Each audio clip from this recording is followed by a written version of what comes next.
নমস্কাৰ চাই আছে অনুপম দাস ব্লগ আজি মই আপোনালোকলৈ এটা বিশেষ ভিডিঅ' আগবঢ়াইছো যিটো ভিডিঅ'ৰ পৰা আপোনালোকৰ হয়তো বহুত উপকৃত হ'ব যদি ভিডিঅ'টো ভাল লাগে তেন্তে লাইক কমেন্ট শেয়াৰ কৰিব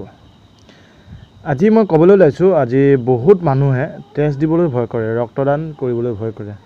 নিজকে দুৰ্বল বুলি ভাবে যদিও তেওঁ ক্ষীণ ভাবে যে মই ৰক্তদান কৰিব নোৱাৰিম এনেকুৱা বহুত মনলৈ প্ৰশ্ন আহে যে মই টেষ্ট দিলে বা মই ৰক্তদান কৰিলে মোৰ কিবা হ'ব নেকি মই তেখেতসকললৈ এই ভিডিঅ'টো বনাইছো বিশেষকৈ তেখেতসকলক লৈ বনাইছো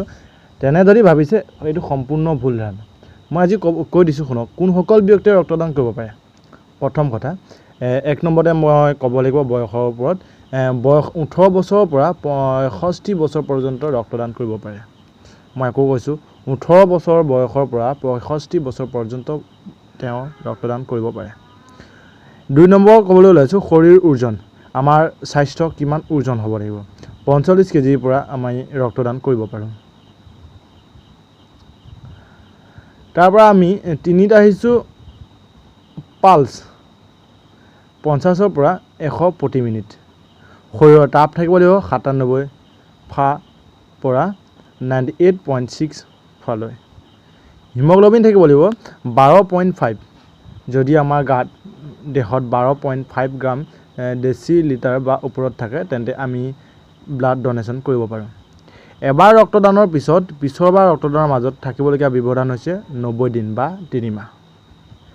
কিছুমান ৰোগ থাকিব নালাগে যেনে মধুমেহ কৰ্কট সিফিলিস উচ্চ ৰক্তচাপ জণ্ডিস হৃদৰোগ bleeding disorder hepatitis AIDS syphilis malaria allergy হাঁপানি কলিজাৰ বেমাৰ যক্ষ্মা বসন্ত ৰোগ মামছ মিলছ ইত্যাদি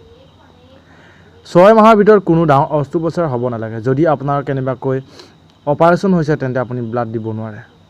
মহিলাসকলে গৰ্ভধাৰণৰ সময়ত সন্তানৰ গাখীৰ খুৱাই থকা সময়ত আৰু মাহেকীয়া সময়ত ৰক্তদান কৰিব নোৱাৰে যদি মহিলাই ৰক্তদান কৰিব বিচাৰে তেন্তে তেওঁ গৰ্ভ সন্তান থাকিল আৰু তেওঁ যদি মাহেকীয়া হৈছে তেন্তে তেওঁ নোৱাৰে মদাহী বা নিচাযুক্ত ঔষধ ব্যৱহাৰ কৰা ব্যক্তিয়ে ৰক্তদান কৰিব নোৱাৰে যদি কোন ব্যক্তিয়ে মদ খাইছে বা অধিক সুৰাপান কৰিছে তেওঁ কেতিয়াও ৰক্তদান কৰিব নোৱাৰে কিছুমান ঔষধ ব্যৱহাৰ কৰি থাকিলে ৰক্তদান কৰিব নোৱাৰে যেনে এন্টি এপিলেপ্টিক এন্টি কনভালচেন্ট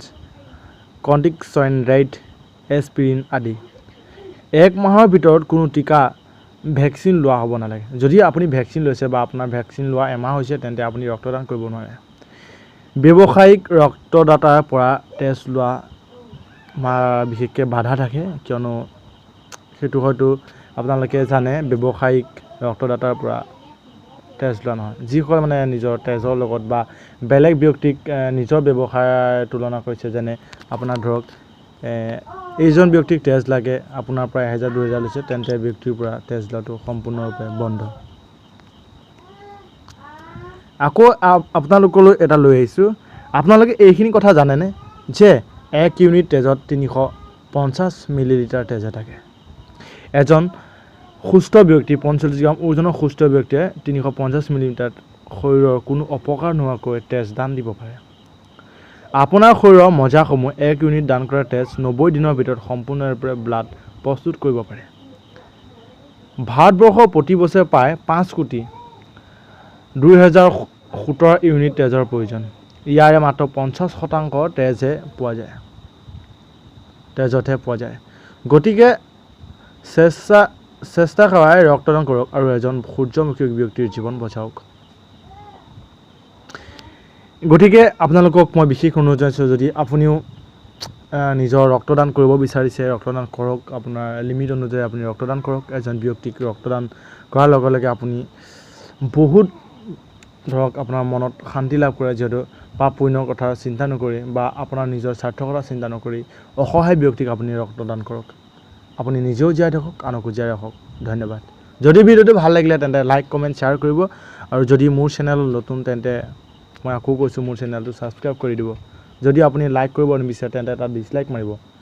যদিও ডিসলাইকটো মাৰি দিয়ে তেন্তে মই ভাবিম যে মই ভিডিঅ' বনোৱাত উৎসাহ কৰে আৰু সুন্দৰকৈ ভিডিঅ' বনাবলৈ চেষ্টা কৰিম ধন্যবাদ জয় অসম